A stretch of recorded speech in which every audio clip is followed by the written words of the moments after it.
de economia agora, de dinheiro, porque um estudo mostra que por conta do conservadorismo e do medo de perder dinheiro, o brasileiro prefere usar a poupança, que não seria um investimento mais rentável.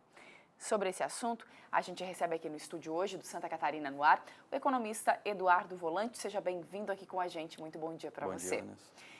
Então, muita gente tem medo de perder dinheiro com essa coisa da guarda na poupança, né? Com esse negócio de investimentos, tem medo de perder. Qual que é o caminho mais indicado, Eduardo? Conta pra gente. Primeiro, é preciso entender por que a pessoa acaba investindo na poupança, que é um investimento de baixa rentabilidade. Isso se deve muito ao desconhecimento das alternativas que existem à poupança enquanto remuneração, enquanto investimento, enquanto rentabilidade. A poupança, geralmente, ela tem uma carga também muito forte de marketing por parte das instituições bancárias, que acabam orientando para o seu correntista investir na poupança, mesmo tendo alternativas mais rentáveis, porque o banco acaba gerando uma receita maior com aquele dinheiro na poupança e ele empresta a juros maiores no crédito pessoal, em investimentos internos dele.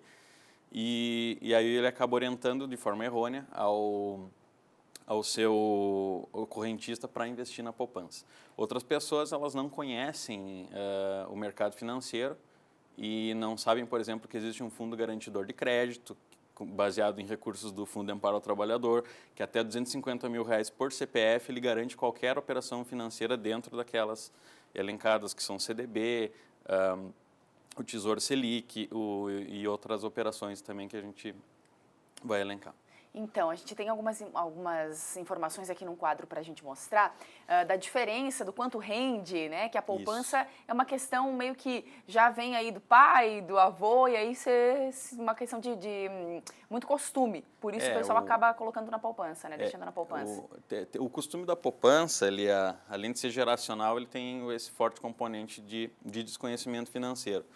Quando você considera uma aplicação na poupança, é preciso também descontar o valor da inflação, que esse mês ficou em 0,13%, no mês de maio, perdão. O CDI, que é o Certificado de Depósito Interbancário, ele é nada mais do que a média do mercado. Ele é a taxa de juros que os bancos têm entre eles e acaba balizando todo o mercado financeiro. Quando você vai avaliar um investimento, é preciso descontar essa inflação para saber a taxa real de rentabilidade. E aí, a partir disso, a gente consegue ver outras alternativas. Por exemplo, o CDB, que é um certificado de depósito bancário, que é você emprestando dinheiro para a instituição bancária. Uhum. E ele remunera muito mais do que a poupança, se você olhar os dados, considera os 2 dígitos após o zero. Entende? E isso aí são só alguns exemplos de como o dinheiro pode render mais com a mesma segurança da poupança em alguma aplicação mais arrojada, vamos dizer. E quanto que as pessoas, qual que é o indicado? Por exemplo, eu tenho pouquinho, né, uma reserva de pouco dinheiro. Dá para começar com qualquer valor? O negócio é guardar mesmo, é ter essa reserva. A reserva de alta liquidez, que é para uma retirada de emergência, por exemplo, se ela for feita, por exemplo, no Tesouro Selic, ela pode ser resgatada no mesmo dia.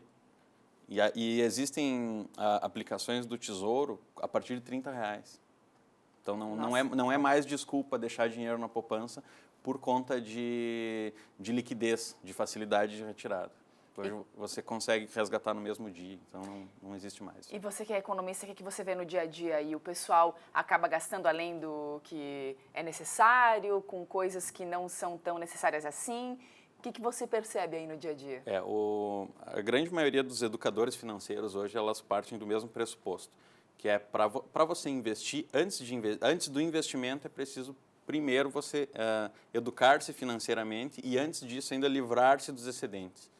Está pagando uma taxa bancária a mais, está pagando uma TV a cabo a mais, pega um pacote mais barato, elimina aquela assinatura desnecessária. Tentar suprimir isso para conseguir. Primeiro enxuga, depois com esse excedente daí começa o investimento a partir de educação financeira. O próprio índice Bovespa, que foi colocado no quadro ali, existe um índice que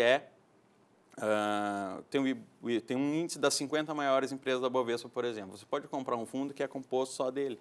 Isso aí para a educação financeira é muito rico, porque você vai acabar aprendendo sobre o funcionamento da Bolsa de Valores, enfim, a longo prazo. Num primeiro momento, esses investimentos elencados, aí, um CDB, um fundo DI, um fundo com rentabilidade que você resgate no dia seguinte ou no mesmo dia, para liquidez e para uma rentabilidade aceitável, já está de bom tamanho. Muito obrigada pela sua participação e pelas suas dicas também, viu, Eduardo? Obrigado, Vanessa. Bom dia para você. Bom dia.